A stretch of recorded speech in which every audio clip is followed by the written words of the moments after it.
اپنی روٹی پانی میں ڈال دے، کیونکہ تو بہت دنوں کے بعد اسے پائے گا۔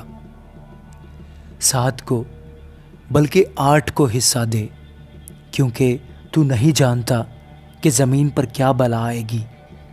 جب بادل پانی سے بھرے ہوتے ہیں تو زمین پر برس کر خالی ہو جاتے ہیں، اور اگر درخت جنوب کی طرف یا شمال کی طرف گرے تو جہاں درخت گرتا ہے وہیں پڑا رہتا ہے۔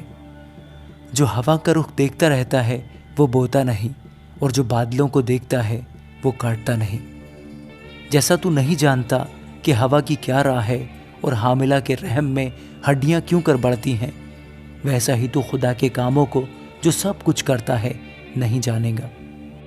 صبح کو اپنا بیج بو اور شام کو بھی اپنا ہاتھ ڈھیلا نہ ہونے دے، کیونکہ تو نہیں جانتا کہ ان میں سے کون سا بارور ہوگا، یہ یا وہ یا دونوں کے دونوں برابر برومند ہوں گے۔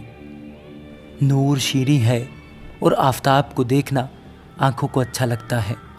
ہاں، اگر آدمی برسوں زندہ رہے تو ان میں خوشی کرے، لیکن تاریکی کے دنوں کو یاد رکھے، کیونکہ وہ بہت ہوں گے۔ سب کچھ جو آتا ہے بتلان ہے۔ اے جوان، تو اپنی جوانی میں خوش ہو اور اس کے ایام میں اپنا جی بہلا، اور اپنے دل کی راہوں میں اور اپنی آنکھوں کی منظوری میں چل، لیکن یاد رکھ کہ ان سب باتوں کے لیے خدا تجھ کو عدالت میں لائے گا۔